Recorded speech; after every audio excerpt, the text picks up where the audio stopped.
Hi everyone. So much to learn in this space, in any space where we gather together, learning from nature, learning from each other. We have projects we're working on, we come to an end of one project, but even before we finish that project, there's another one waiting for us. And that's been my feeling in this Encompass group, that as we've been working so much on presentation and getting levels of excellence and talking and just more and more understanding about communicating, deeper and deeper levels. And then my mind moves on ahead to the next phase. And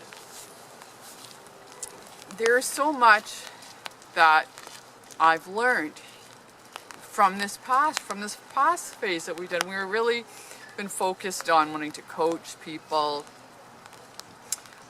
help people realize the potential in the process, realizing our own leadership potential, and always getting clarification on that. We see what works and we see what doesn't work.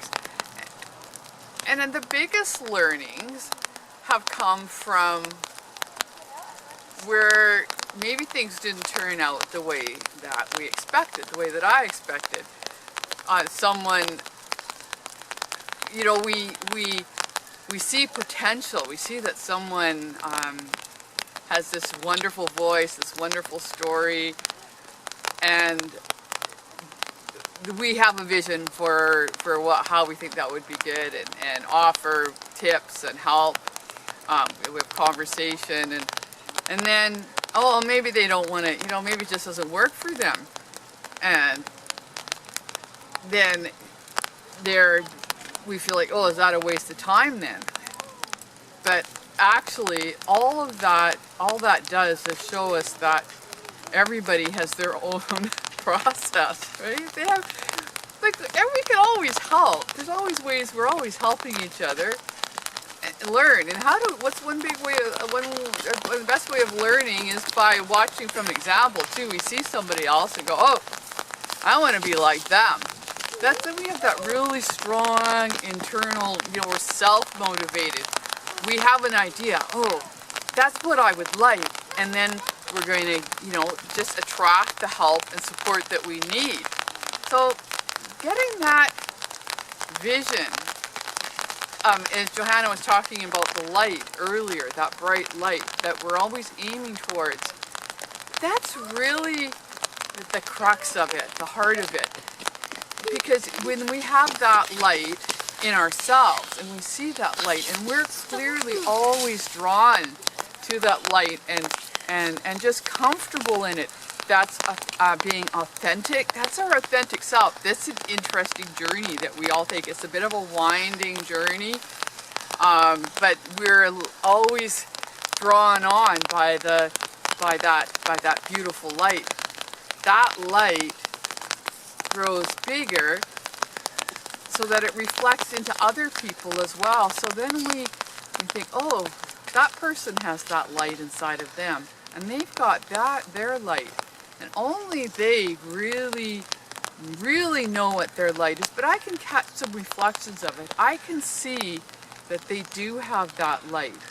And in the process of,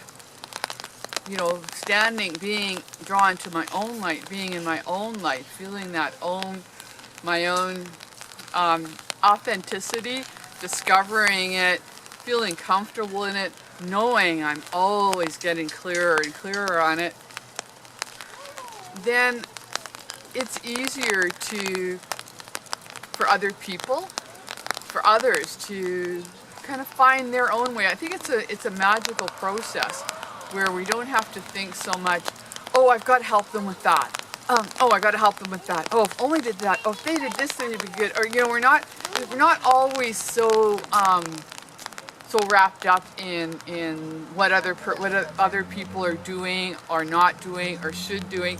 And the fun part about this is that when people decide they don't want to do anything that we told them, we can go, hooray! That's fantastic. You are doing what you want to do. And to really enjoy that, there's just a feeling of enjoyment and appreciation of everybody's journey, of everybody's twists and turns, of everybody's learning process, and just kind of an openness. And we're just feeling our way along into the process. It is very, it feels like unknown territory in a bit. It's very exciting to sort of look into the lens into our soul, as Michael said the other night, the Toastmasters. It's all around us. There's reflections all around us of what is actually, what our soul is really reflecting and catching, and it's sort of developing when we're not so consumed and focused on the need to help and do things for other people and direct other people. We're not. Then I think that we can develop a bit of a different kind of seeing, where it'll just come really easy and naturally, and the other person will go, oh yeah, that makes sense. Yeah, okay. It's just it's a different. It's something to play around with. It's just a different kind of feeling. I'm sure there's names and labels and terms and processes galore for all of that, right? I'm just thinking about the feeling of it, and your poem captured that feeling. Everything that I was thinking about myself was captured in your poem. That's why I didn't feel like I needed to say anything, but your poem was just perfect. So yeah, a little bit of reflection and insight. Okay, thank you. Thank you.